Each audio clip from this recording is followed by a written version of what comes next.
प्रिय छात्रों, आज हम जनसंख्या वितरण और उसके प्रतिरूप का अध्ययन करने जा रहे हैं। पिछले वीडियो में हमने विश्व जनसंख्या के वितरण को प्रभावित करने वाले मुख्य कारकों के बारे में पढ़ा था कि विश्व की जनसंख्या अलग अलग भागों में असमान क्यों है, उसको कौन कौन से कारक प्रभावित करते हैं, इस पर हमने चर्चा की थी।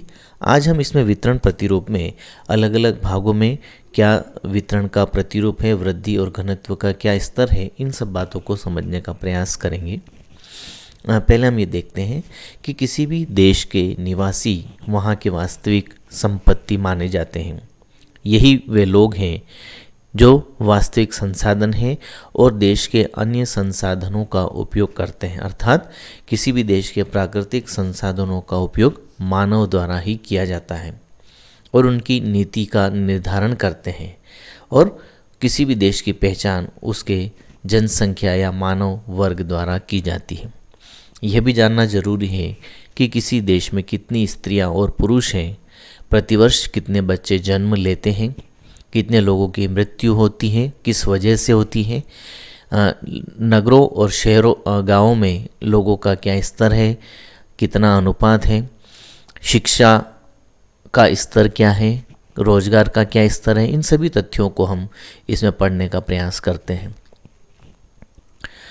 विश्व की जनसंख्या अलग अलग भागों में अलग अलग रूप में पाई जाती है। कहीं सघन जनसंख्या है तो कहीं विरल जनसंख्या है। एशिया की जनसंख्या के संबंध में एक विद्वान थे जॉर्ज बी क्रेसी। उन्होंने ये कहा था कि एशिया में बहुत अधिक स्थानों पर कम लोग और कम स्थानों पर बहुत अधिक लोग निवास करते हैं। विश्व के जनसंख्या वितरण प्रारूप के संबंध में ये एक कथन सत्य माना जाता है।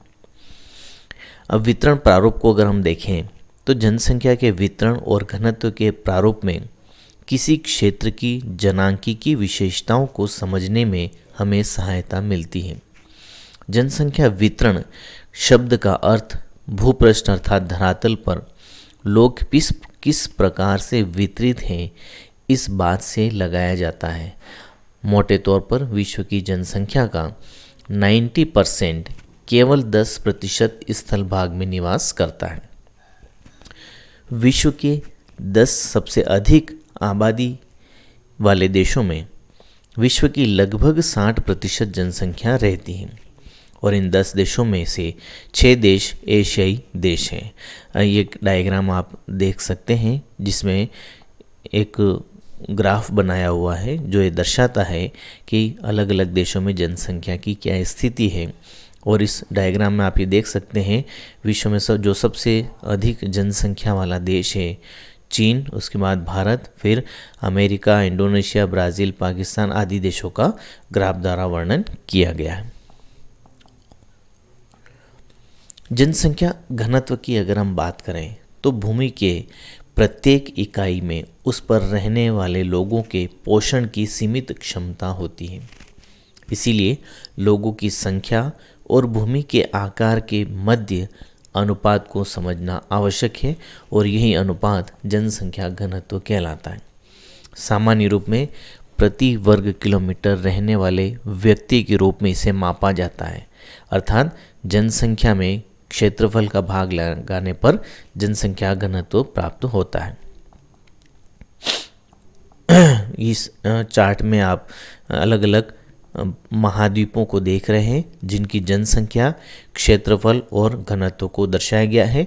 और इससे भी एक बात स्पष्ट होती है कि जो एशिया महाद्वीप है वो सर्वाधिक जनसंख्या वाला तो है ही, साथ ही प्रति वर्ग किलोमीटर जनसंख्या का घनत्व भी यहाँ पर सबसे अधिक है और विश्व में इसका 59.5% हिस्सा है। जनसंख्या वितरण और उसको प्रभावित करने वाले कारकों पर हम चर्चा कर चुके हैं।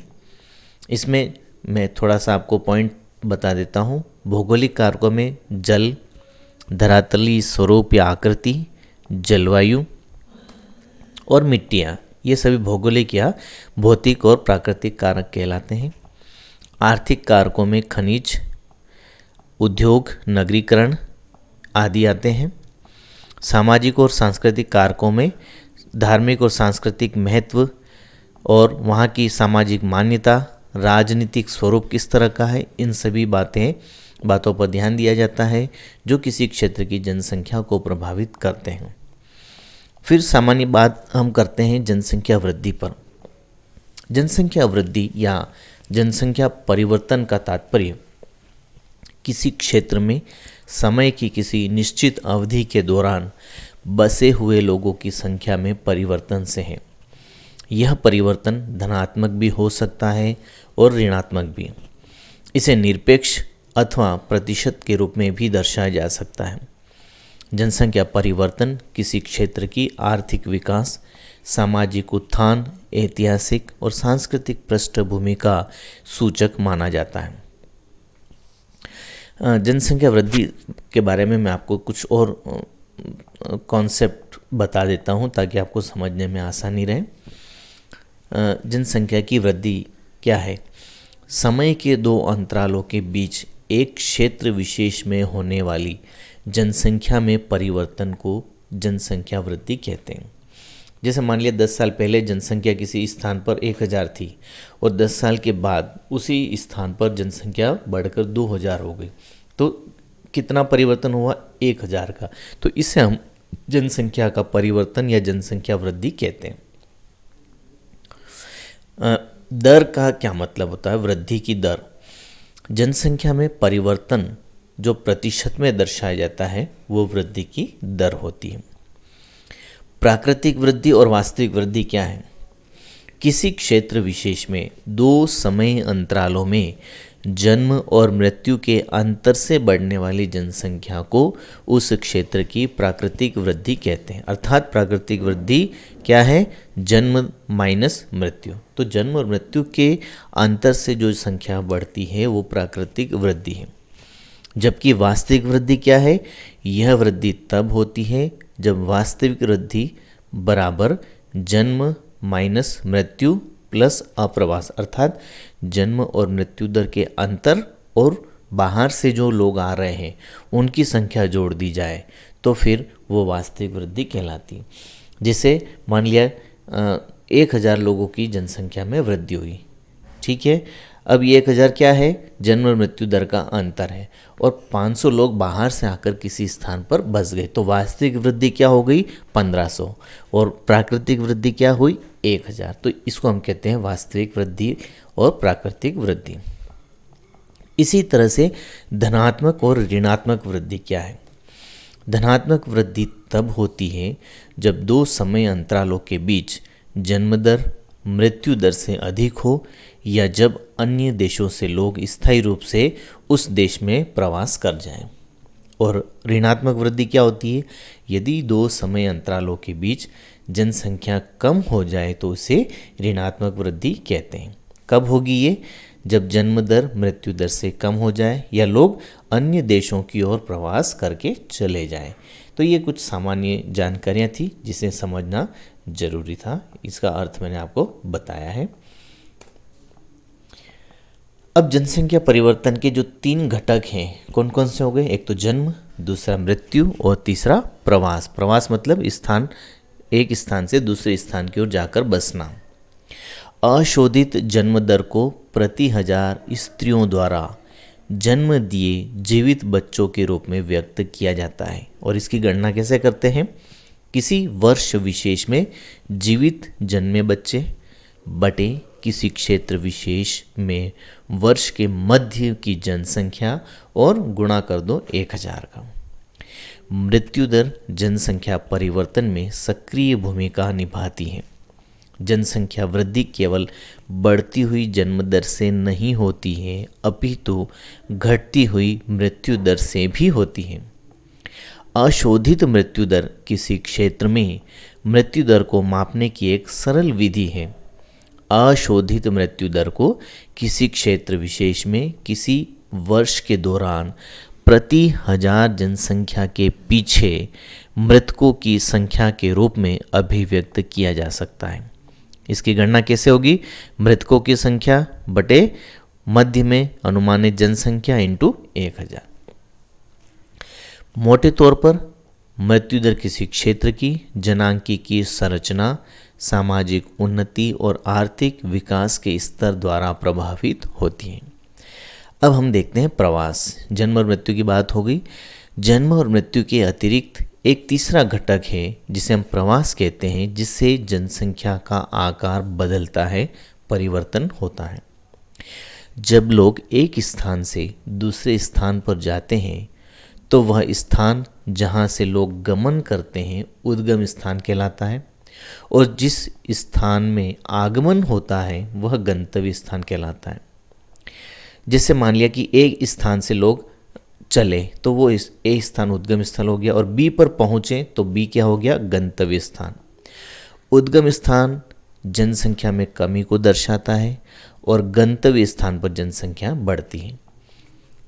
प्रवास को मनुष्य और संसाधन के बीच बेहतर संतुलन प्राप्त करने की दिशा में एक स्वतः स्फूर्त प्रयास के रूप में निरूपित किया जा सकता है। प्रवास स्थायी, अस्थायी या मौसमी हो सकता है। यह गांव से गांव, गांव से शहर, शहर से दूसरे शहर या शहर से गांव की ओर भी हो सकता है। अर्थात प्रवास कई प्रकार का होता है। अप्रवास और उत्प्रवास ये दो छोटे छोटे शब्द हैं, इसमें आप थोड़ा सा अंतर समझ लें। प्रवासी जो किसी नए स्थान पर जाते हैं वे अप्रवासी कहलाते हैं, और उत्प्रवास प्रवासी जो एक स्थान से बाहर चले जाते हैं उन्हें हम उत्प्रवासी कहते हैं। क्यों होता है प्रवास? बेहतर आर्थिक और सामाजिक जीवन के लिए प्रवास होता है। प्रवास को प्रभावित करने वाले जो कारक हैं वे दो मुख्य हैं, प्रतिकर्ष कारक और अपकर्ष कारक। अर्थात इनको दो वर्गों में बांट दिया है। प्रतिकर्ष कारकों में बेरोजगारी, रहन सहन की निम्न दशाएं अर्थात घटिया स्तर, राजनीतिक अस्थिरता या उपद्रव, प्रतिकूल जलवायु, प्राकृतिक विपदाएं, महामारियां, जैसे अभी कोरोना काल चल रहा है, कोरोना में कई लोग इधर से उधर हुए हैं, अपने स्थान छोड़कर बाहर गए थे, वे लोग वापस घर को लौट आए, सामाजिक आर्थिक पिछड़ापन आदि सभी कारण उद्गम स्थान को कम आकर्षित करते हैं। अपकर्ष कारक काम के बेहतर अवसर, रहन सहन की उत्तम दशाएं, शांति, स्थायित्व, संपत्ति की सुरक्षा और अनुकूल जलवायु ऐसे कारण हैं जो गंतव्य स्थान को उद्गम स्थान की अपेक्षा अधिक आकर्षक बनाते हैं। तो प्रतिकर्ष कारक एक स्थान से छोड़कर अन्य स्थान पर जाने को मजबूर करते हैं, और अपकर्ष कारक किसी स्थान पर अधिक सुविधाएं लोगों को अन्य स्थानों से आकर्षित करती हैं। जनसंख्या वृद्धि की जो प्रवृत्तियां हैं धरातल पर अगर हम देखें तो 7 अरब से भी अधिक लोग हैं, 700 करोड़ से भी अधिक लोग हैं, और ये जो जनसंख्या आज की है उसको कई शताब्दियां लगी हैं इस स्तर तक पहुंचने में। आरंभिक समय में विश्व की जनसंख्या में जो वृद्धि हुई वो धीरे धीरे हुई, लेकिन पिछले कुछ वर्षों के दौरान जनसंख्या बहुत तेजी से बढ़ी। यदि हम देखें तो पिछले 8,000 से 12,000 वर्ष पूर्व कृषि का उद्भव और आरंभ के बाद जनसंख्या का आकार छोटा था। जैसे मान लिया 80 लाख के आसपास। ईसा की पहली सदी में जनसंख्या 30 करोड़ से भी कम थी। 16वीं और 17वीं शताब्दी में बढ़ते विश्व व्यापार ने जनसंख्या की तीव्र वृद्धि के लिए एक मंच तैयार कर दिया।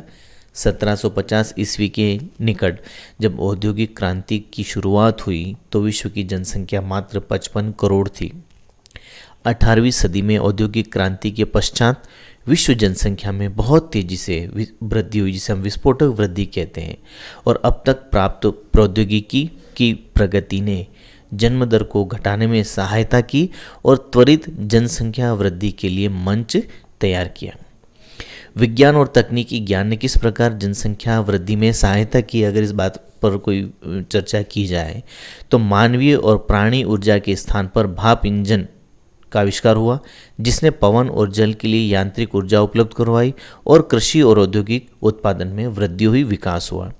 महामारियों, संक्रामक रोगों के विरुद्ध टीकाकरण, चिकित्सा सुविधाओं में सुधार और स्वच्छता ने पूरे विश्व में मृत्यु दर को तीव्रता से घटाने में योगदान दिया। तो मृत्यु दर बहुत तेजी से घट गई, जन्म दर उतनी तेजी से नहीं घट पाई, फलस्वरूप जन्म और मृत्यु दर का अंतर बढ़ गया और जनसंख्या तेजी से बढ़ने लगी।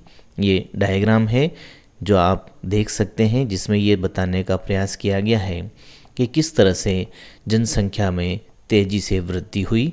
आप ये देख सकते हैं, इस एक तरफ के डायग्राम में एक बार बना हुआ है, दंड बना हुआ है, जो 1830 से लेकर 2011 तक को बता रहा है। 1830 के आसपास जनसंख्या 1 अरब, 1930 तक आपकी 2 अरब हुई, अर्थात 1800 से 1900 वर्षों में जनसंख्या 1 अरब बढ़ी। अगले 1 अरब को बढ़ने में 1960 अर्थात केवल 30 वर्ष लगे। फिर आप देखेंगे 1960 में 3 थी, 1975 में 4 अरब, 1987 में 5 अरब, 1999 में 6 अरब और 2011 में 7 अरब वर्ष हो गए। तो आप देखेंगे कि 1 से 2 अरब होने में 100 वर्ष लगे, फिर 2 से 3 अरब होने में मात्र 30 वर्ष लगे और 3 से 4 अरब की जनसंख्या केवल 15 वर्षों में हो गई। उसके बाद फिर 4 से 5 अरब, 5 से 6 और 6 से 7 में 12-12 वर्ष का अंतराल लगा। तो विश्व जनसंख्या के प्रति 1 अरब तक बढ़ने में लगे वर्षों की संख्या हम इस डायग्राम से देख सकते हैं। अब इसमें आप देखेंगे जो डायग्राम नीचे बताया गया है, आप नीचे देखें, संसाधन, प्रौद्योगिकी और जनसंख्या वृद्धि। वर्तमान से 12,000 वर्ष पूर्व कृषि का विकास धीरे धीरे शुरू हुआ था, तब जनसंख्या बहुत कम थी। ईसा के बाद धीरे धीरे जब हम औद्योगिक और यूरोपीय खोज, उपनिवेशवाद और बसाव के युग में आते हैं तो फिर जनसंख्या बढ़ने लगती है। 1700 के बाद जब सूचना, जैव प्रौद्योगिकी, चिकित्सा, परिवहन सुविधाएं, औद्योगिक क्रांतियां और ये सब धीरे धीरे बढ़ते बढ़ते हम जनसंख्या के 7 अरबवें संख्या तक पहुंच जाते हैं। तो ये पूरे डायग्राम इस बात को दर्शाते हैं, इसके प्रतिरूप को दर्शाते हैं। विश्व जनसंख्या के 2 गुना होने की अवधि। मानव जनसंख्या को प्रारंभिक 1 करोड़ होने में 10 लाख से भी अधिक वर्ष लगे, किंतु इसे 5 अरब से 6 अरब होने में मात्र 12 वर्ष लगे। हमने पिछली चार्ट देखा था जिससे हमें पता चला था कितने वर्षों में किस तरह से जनसंख्या बढ़ी है। अलग अलग प्रदेशों में जनसंख्या के 2 गुना होने में भिन्नताएं हैं। विकसित देश विकासशील देशों की तुलना में अपनी जनसंख्या 2 गुना करने में अधिक समय ले रहे हैं। अधिकतर वृद्धि विकासशील देशों में हो रही है, जहां जनसंख्या विस्फोट हो रहा है। विश्व के अलग अलग भागों में जनसंख्या की वृद्धि की तुलना कर सकते हैं। विकसित और विकासशील देशों की तुलना में जनसंख्या वृद्धि कम है, अर्थात विकसित देशों में विकासशील की तुलना में जनसंख्या की वृद्धि कम है। वृद्धि और आर्थिक विकास में ऋणात्मक सहसंबंध पाया जाता है। जनसंख्या परिवर्तन या वृद्धि का क्या प्रभाव होता है, ये तो आप इसमें देख रहे हैं, एक चार्ट बनाया हुआ जिसमें वृद्धि की दर को दर्शाया है। अब लास्ट पॉइंट इसमें हम देख लेते हैं, परिवर्तन का प्रभाव। एक विकासशील अर्थव्यवस्था में जनसंख्या की अल्प वृद्धि अपेक्षित है, फिर भी एक निश्चित स्तर के बाद जनसंख्या वृद्धि समस्याएं उत्पन्न करती है। इनमें से संसाधनों का ह्रास सर्वाधिक गंभीर है। जनसंख्या का ह्रास भी चिंता का विषय है। यह दर्शाता है कि वे संसाधन जो पहले जनसंख्या का पोषण करते थे, अब उस जनसंख्या के पोषण में सक्षम नहीं रहे हैं। कई घातक बीमारियां, महामारियां आदि ने अफ्रीका, राष्ट्रमंडल के देशों, एशिया में मृत्यु दर बढ़ा दी और जीवन प्रत्याशा घटा दी, जिससे जनसंख्या वृद्धि धीमी हुई। तो छात्रों, ये कुछ सामान्य पॉइंट्स थे जिस पर हमने एक तरह से आपका परिचय करवाया है कि जनसंख्या के वितरण प्रतिरूप में और विश्व में किस तरह से ये स्वरूप पाया जाता है, किस तरह का प्रतिरूप दिखाई देता है, इस पर हमने सामान्य चर्चा की है। अगले वीडियो में हम और विस्तार से समझने का प्रयास करेंगे। इसको मैं यहीं पर समाप्त करता हूँ। ये अभ्यास के प्रश्न भी इसमें दिए हैं असाइनमेंट के रूप में, जो आपको कंप्लीट करना है। अगले वीडियो तक फिर हम फिर से मिलेंगे। तब तक के लिए थैंक यू, धन्यवाद।